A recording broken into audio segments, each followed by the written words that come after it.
The White Slaves of England, a book reading.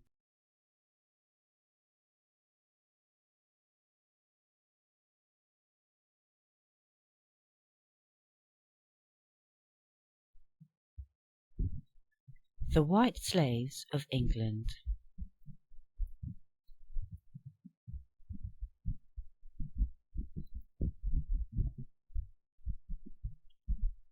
The White Slaves of England, compiled from official documents, with 12 spirited illustrations, by John C. Cobden.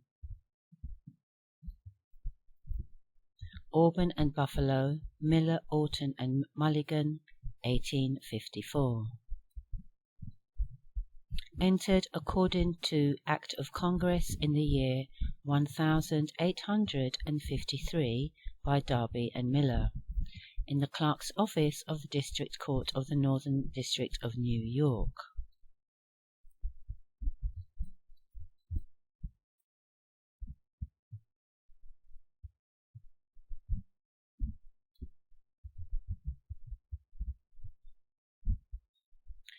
The following pages exhibits a system of wrong and outrage equally abhorrent to justice, civilization, and humanity. The frightful abuses which are here set forth are, from their enormity, difficult of belief, yet they are supported by testimony, and the most impartial, clear, and irrefutable. These abuses are time-honoured, and have the sanction of a nation which prides itself upon the freedom of its constitution, and which holds up its government to the nations of the earth as a model of regulated liberty. Vain, audacious, false assumption! Let the refutation be found in the details which this volume furnishes of the want, misery, and starvation, the slavish toil, the menial degradation of 19/20ths of her people. Let her miners, her operatives, the tenants of her workhouses, her naval service, and the millions upon millions in the Emerald Isle and in Farther India attest its fallacy. These are the legitimate results of the laws and institutions of Great Britain, and they reach and affect in a greater or lesser degree all her dependencies. Her church and state, and her laws of entail and primogeniture, are the principal sources of the evils under which her people groan, and until these are changed, there is no just ground of hope for an improvement in their condition. The tendency of these things is indeed to make matters still worse. The poor are every year becoming poorer and poorer, and more dependent upon those who feast upon their sufferings, while the wealth and power of the realm are annually concentrating in fewer hands, and becoming more and more instruments of oppression. The picture is already sufficiently revolting. 999 children of the same common father suffer from destitution, that the 1,000th may revel in superfluities. 1,000 cottages shrink into meanness and want, to swell the dimensions of a single palace. The tables of 1,000 families of the industrious poor waste away into drought and barrenness, that one board may be laden with surfeits. From these monstrous evils there seems to be little chance of escape.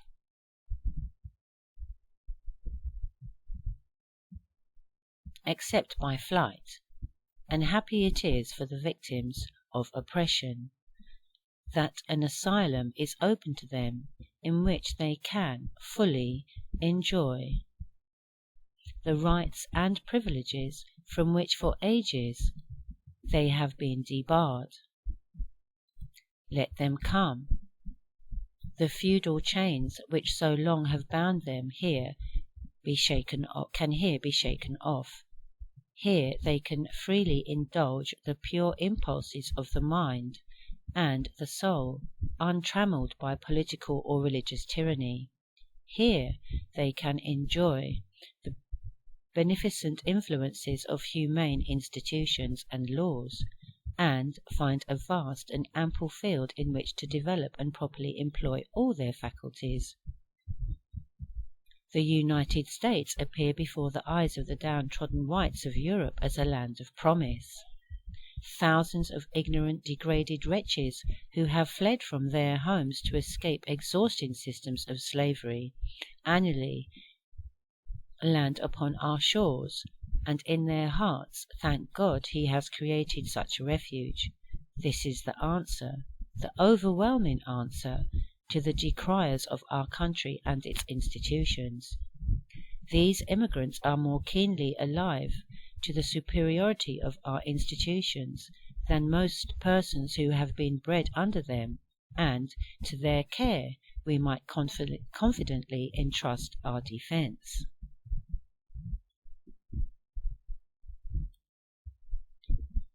We design to prove in this work that the oligarchy which owns Great Britain at the present day is the best friend of human slavery, and that its system is most barbarous and destructive.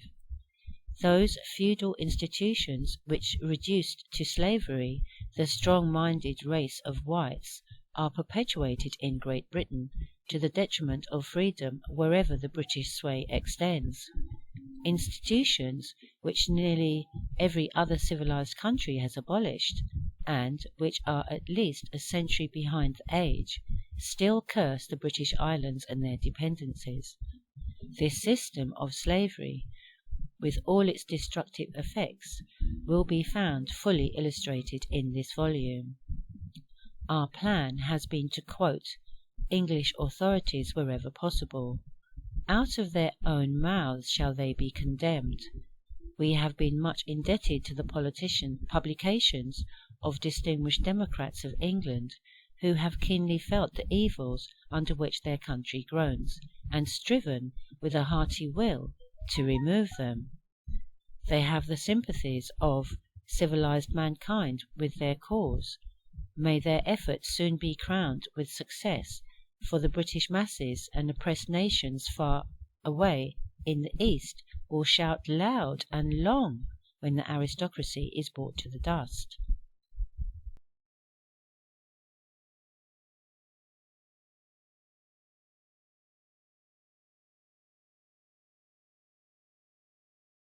As we have been great in crime, let us be early in repentance. There will be a day of retribution, wherein we shall have to give account of all the talents, faculties, and opportunities which have been entrusted to us. Let it not then appear that our superior power has been employed to oppress our fellow creatures, and our superior light to darken the creation of our God. Wilberforce.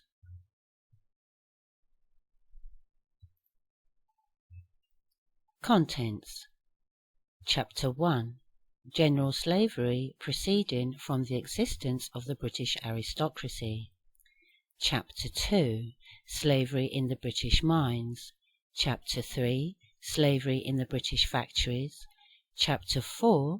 Slavery in the British workshops. Chapter 5. The workhouse system of Britain. Chapter 6. Impressment or kidnapping white men for slaves in the naval states. Chapter 7. Irish slavery. Chapter 8. The menial slaves of Great Britain. Chapter 9. Mental and moral condition of the white slaves in Great Britain. Chapter 10. Coolie slavery in the British colonies. Chapter 11. Slavery in British India. Chapter 12. The crime and the duty of the English government.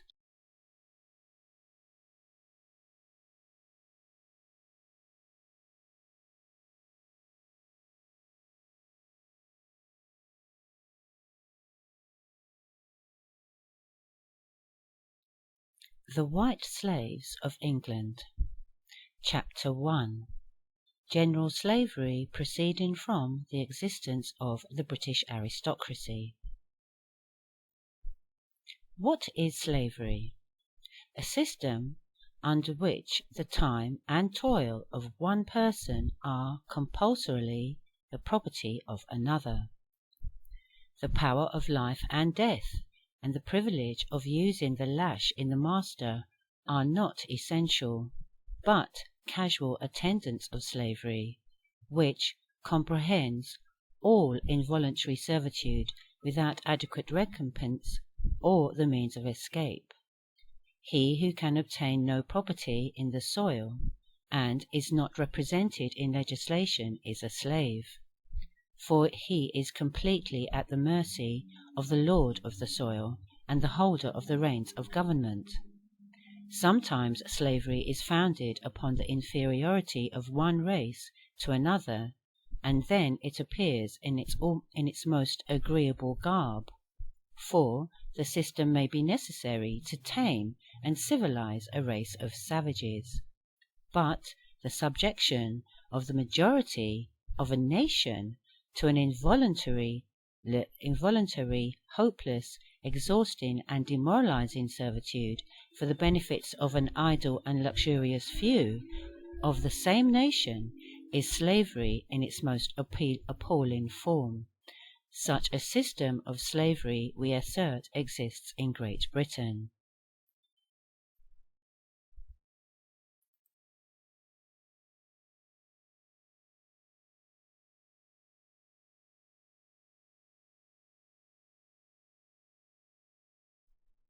In the United Kingdom, the land is divided into immense estates, constantly retained in a few hands, and the tendency of the existing laws of entail and primogeniture is to reduce even the number of these proprietors.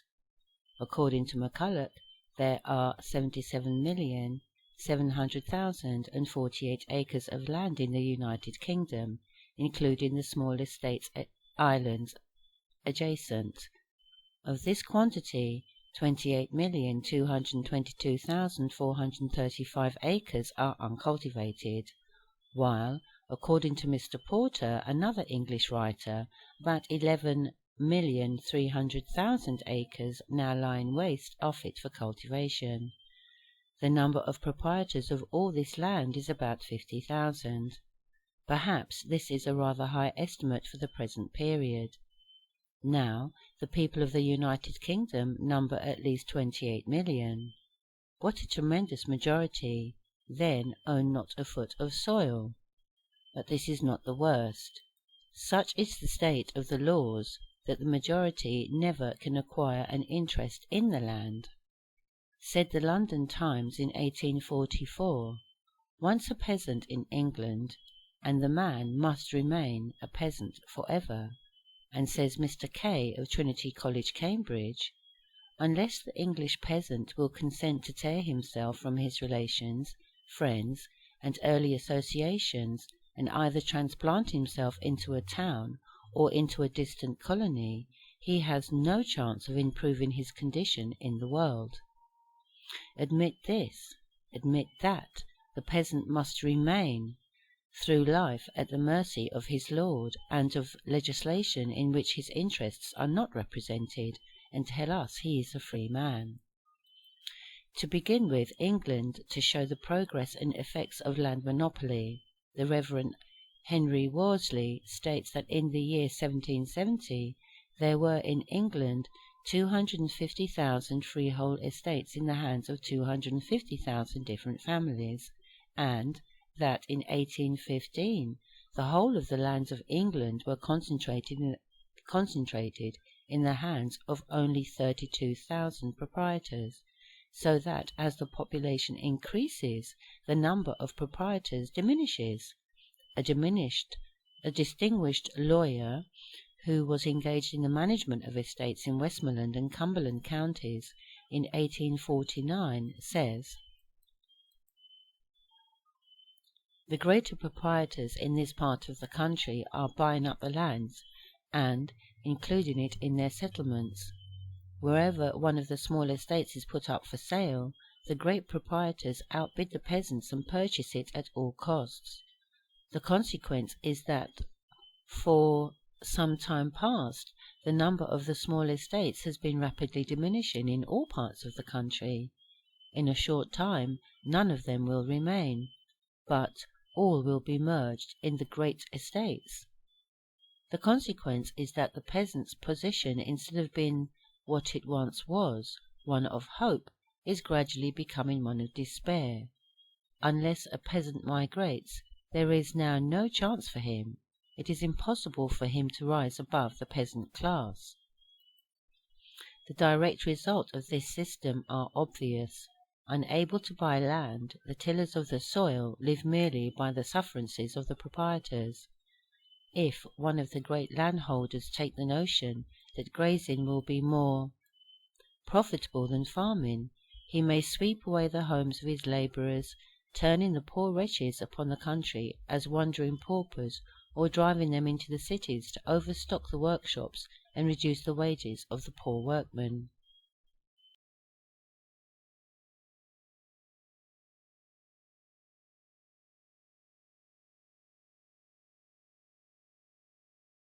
Of the peasants who are allowed to remain and labour upon the vast estates, let Englishmen speak for Englishmen. Devon, Somerset, Dorset, and Wiltshire are generally regarded as presenting the agricultural labourer in his most deplorable circumstance, while Lincolnshire exhibits the other extreme. We have good authority for the condition of the peasantry in these counties. Mr. John Fox, medical officer of the Cerne Union in Dorsetshire, says, "Most of the cottages are of the worst description, some mere mud hovels and situated in low and damp places, with cesspools of accumulation of filth close to the doors. The mud floors of many are much below the level of the road, and in wet seasons are little better than so much clay. In many of the cottages the beds stood on the ground floor, which was damp 3 parts of the year. Scarcely one had a fireplace in the bedroom, and one had a single small pane of glass stuck in the mud wall as its only window. Persons living in such cottages are generally very poor, very dirty, and usually in rags, living almost wholly on bread and potatoes, scarcely ever tasting any animal food, and consequently highly susceptible of disease, and very unable to contend with it. Very often, according to other equally good authority, there is not much more than one room for the whole family, and the demoralizing of that family is the natural consequence. The Morning Chronicle of November 1849 said of the cottages of Southley in Devon, "One house which our correspondent visited was almost a ruin. It had continued in that state for 10 years. The floor was of mud, dipping near the fireplace into a deep hollow, which was constantly filled with water. There were 5 in the family, a young man of 21, a girl of 18, and another girl of about 13, with a father and mother, all sleeping together upstairs. And what a sleeping room! In places it seemed falling in. To ventilation it was an utter stranger. The crazy floor shook and creaked under me as I placed it. Yet the rent was 1 shilling a week, the same sum for which apartments that may be called luxurious in comparison may be had in the model lodging-houses. And here sat a girl weaving that beautiful Honiton lace which our peeresses wear on court days.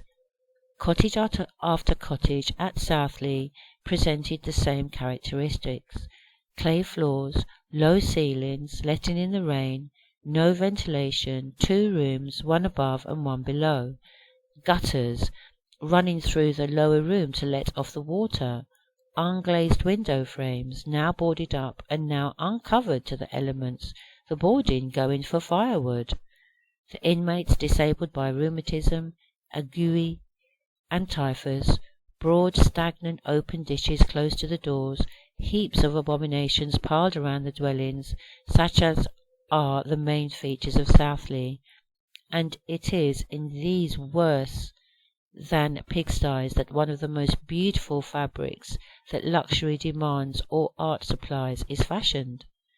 The parish houses are still worse. One of them on the borders of Devonshire and Cornwall, and not far from Launceston, consisted of 2 houses containing between them 4 rooms. In each room lived a family, night and day, the space being about 12 feet square. In one were a man and his wife and 8 children. The father, mother, and 2 children lay in one bed. The remaining 6 were huddled head and foot, 3 at the top and 3 at the foot, in the other bed. The oldest girl was between 15 and 16. The oldest boy between 14 and 15. Is it not horrible to think of men and women being brought up in this foul and brutish manner in civilized and Christian England? The lowest of savages are not worse cared for than these children of a luxurious and refined country. Yet other authorities describe cases much worse than this, which so stirs the heart of the editor of the Morning Chronicle. The frightful immorality consequent upon such a mode of living will be illustrated fully in another portion of this work. In Lincolnshire the cottages of the peasantry are in better condition than in any other part of England, but in consequence of the lowness of wages and the comparative enormity of rents, the tillers of the soil are in not much better circumstance than their rural brethren in other counties. Upon an average, a hard-working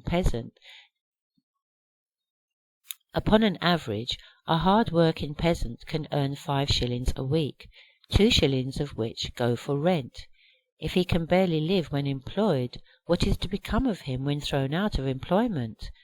Thus the English peasant is driven to the most constant and yet hopeless labour, with whips more terrible than those used by the master of the negro slave.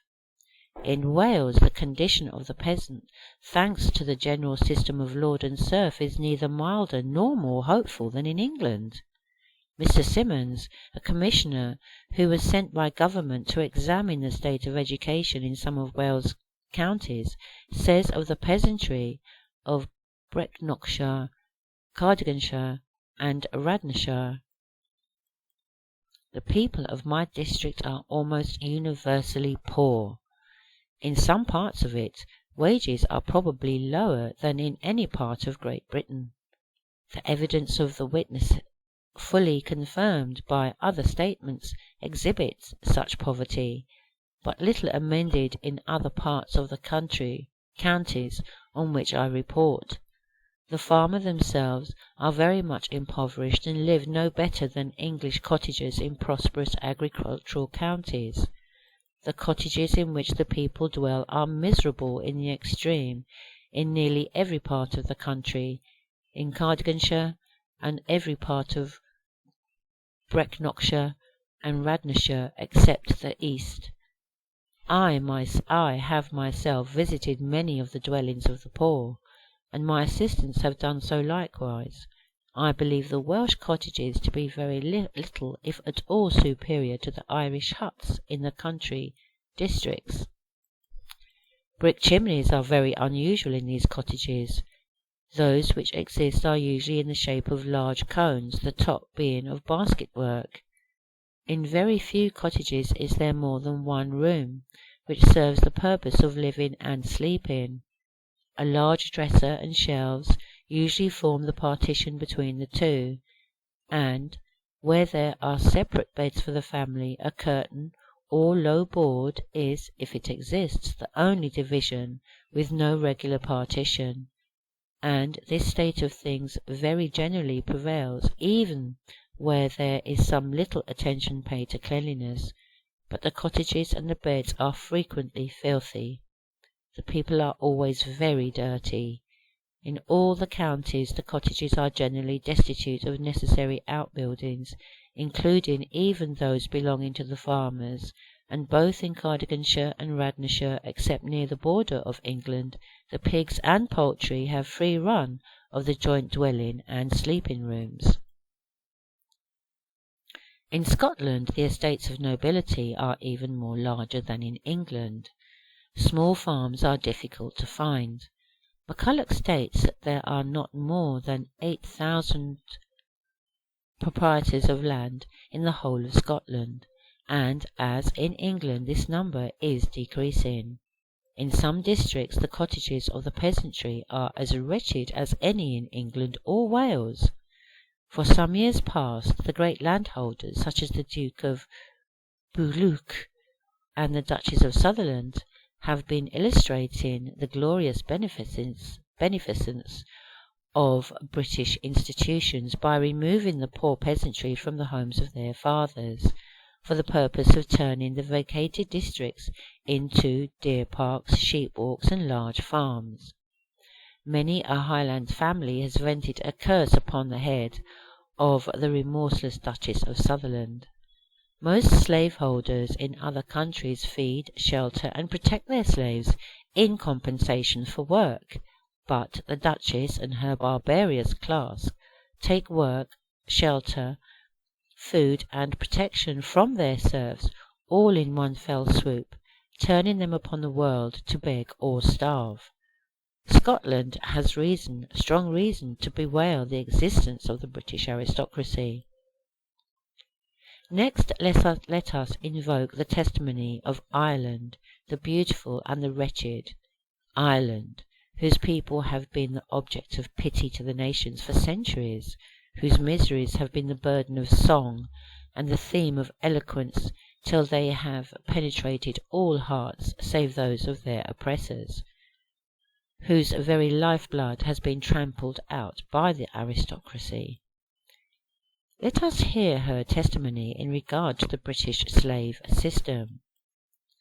Ireland is splendidly situated in a commercial point of view, commanding the direct route between northern Europe and America, with some of the finest harbours in the world. Its soil is rich and fruitful. Its rivers are large, numerous, and well adapted for internal commerce. The people are active, physically and intellectually, and everywhere beyond Ireland are distinguished for their energy, perseverance, and success. Yet, in consequence of its organized oppression, called government, Ireland is the home of miseries which have been scarcely a parallel upon the face of the earth. The great landlords spend most of their time in England or upon the continent, and leave their lands to the management of agents who have sub-agents for parts of the estates, and these latter often have still inferior agents.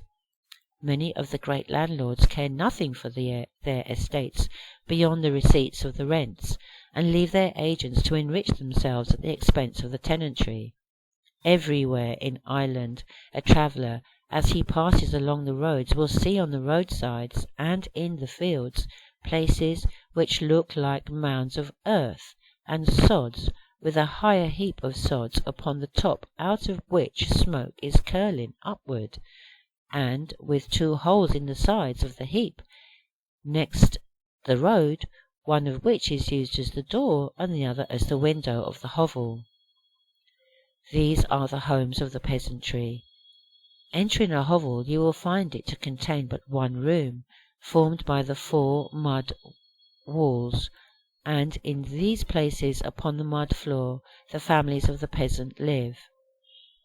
Men, women, boys, and girls live and sleep together, and herd with the wallowing pig. Gaunt, ragged figures crawl out of these hovels, and plant the ground around them with potatoes, which constitute the only food of the inmates throughout the year, or swarm the roads and thoroughfares as wretched beggars. The deplorable conditions of these peasants was graphically described by no less a person than Sir Robert Peel in his great speech on Ireland in 1849, and the evidence quoted by him was unimpeachable. But not only are the majority of the Irish condemned to exist in such hovels as we have sketched above, their tenure of these disgusting cabins is insecure. If they do not pay the rent for them at the proper time, they are liable to be turned adrift, even in the middle of the night. No notice is necessary. The tenants are subject to the tender mercies of a bailiff without any remedy or appeal except to the court of heaven.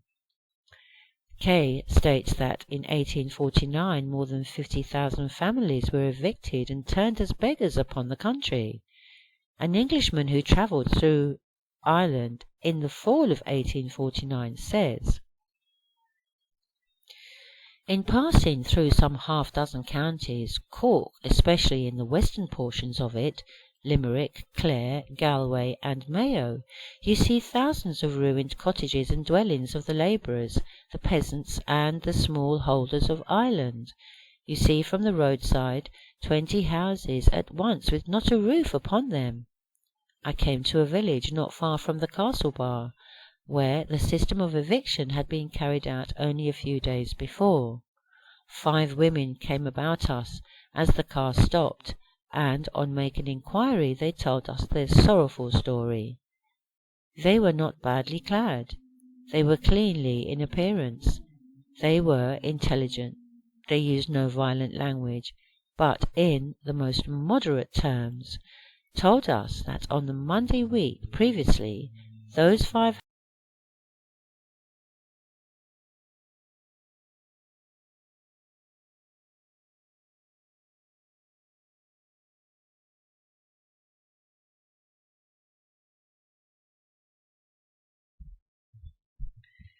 They told us how many children there were in their families. I recollect one had 8, another had 6. That the husbands of 3 of them were in this country for the harvest. That they had written to their husbands to tell them of the desolation of their homes. And I asked them, what did the husbands say in reply? They said they had not been able to eat any breakfast. It is but a simple observation, but it marks the sickness and the sorrow which came over the hearts of those men, who were toiling for their 3 or 4 pounds, denying themselves almost rest at night, that they might take a good reaping at the harvest, and go back that they might enjoy it in the home which they had left. All this is but a faint outline of what has taken place in that unhappy country. Thousands of individuals have died within the last 2 or 3 years in consequence of the evictions which have taken place. The great loss of life in the famine of 1847 showed that the peasantry had a miserable dependence upon the chances of a good potato crop for the means of keeping life in their bodies. Crowds of poor wretches, after wandering about for a time like the ghosts of human beings, starved to death by the roadside, victims of the murderous policy of the landed aristocracy. Since that period of horror, the great proprietors, envious of the lurid fame achieved by the Duchess of Sutherland in Scotland, have been evicting their tenants at the most extensive scale, and establishing large farms and pasturages which they deem more profitable than former arrangements. In despair at home, the wretched Irish are casting their eyes to distant lands for a refuge from slavery and starvation. But hundreds of thousands groan in their hereditary serfdom without the means of reaching other and happier countries. The dearest ties of family are sundered by the force of want. The necessity of seeking a subsistence drives the father to a distant land, while the child is compelled to remain in Ireland a pauper. The husband can pay his own passage to America, perchance, but the wife must stay in the land of misery.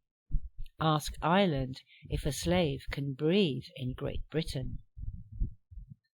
The long lamentation of ages, uniting with the heart-broken utterances of her present wretched bondsman, might touch even the British aristocracy in its reply. So much for the general condition of the peasantry in the United Kingdom. The miserable consequences of the system of lord and serf do not end here.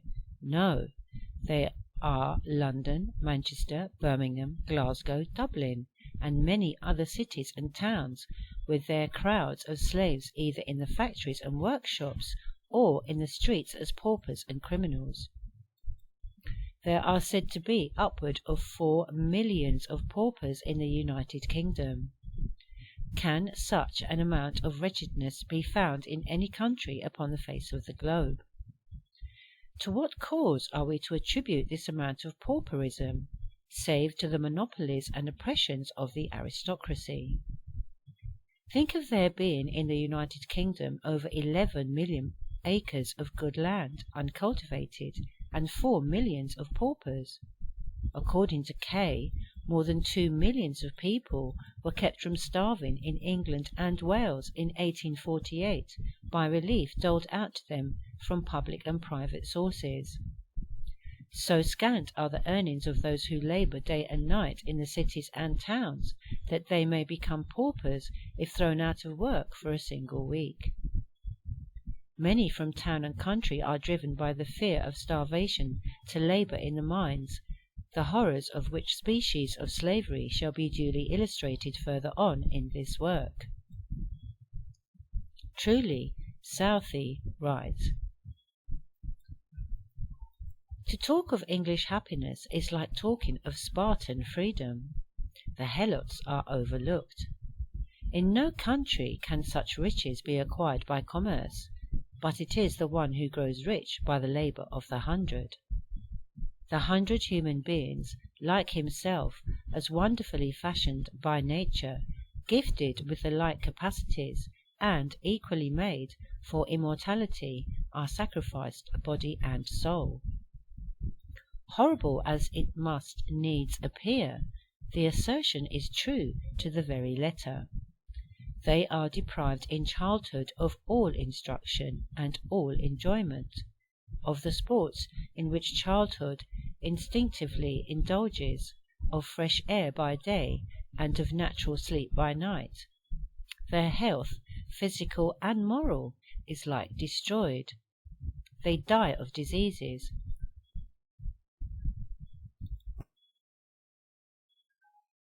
induced by unremitting task-work, by confinement in the impure atmosphere of crowded rooms, by the particles of metallic or vegetable dust which they are continually inhaling, or they live to grow up without decency, without comfort, and without hope, without morals, without religion, and without shame, and bring forth slaves like themselves to tread in the same path of misery." Again, the same distinguished Englishman says in number 26 of Esperilla's letters, "The English boast of their liberty, but there is no liberty in England for the poor. They are no longer sold with the soil. It is true, but they cannot quit the soil if there be any probability or suspicion that age or infirmity may disable them. If in such a case they endeavour to remove to some situation where they hope more easily to maintain themselves, where work is more plentiful or provisions cheaper, the overseers are alarmed, the intruder is apprehended as if he were a criminal and sent back to his own parish. Wherever a pauper dies, that parish must be at the cost of his funeral." Instances, therefore, have not been wanting of wretches in the last stages of disease having been hurried away in an open cart upon straw and dying upon the road. Nay, even women in the very pains of labour have been driven out, and have perished by the wayside, because the birthplace of the child would be its parish. The sufferings of the rural labourers, the peasantry of Great Britain and Ireland, are to be attributed to the fact that they have no property in the land, and cannot acquire any. The land of primogeniture, on which the existence of the British aristocracy depends, has, as we have already shown, placed the land and those who labour on it, the soil and the serfs, at the disposal of a few landed proprietors.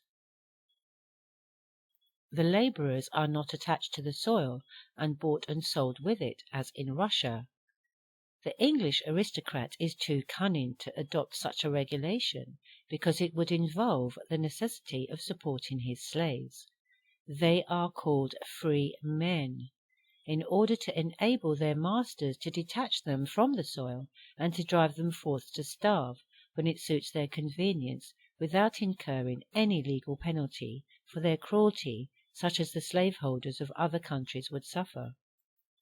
The Russian, the Spanish, the North American slaveholder must support his slave in sickness and helpless of old age, or suffer the penalties of law for his neglect. The British slaveholder alone may drive his slaves forth to starve in the highways by hundreds and thousands, and no law of Great Britain affords the means of punishing him for his murderous cruelty. His Irish slaves may be saved from starvation by American bounty, but he cannot be punished until he shall meet his judge at the day of final account. End of chapter 1.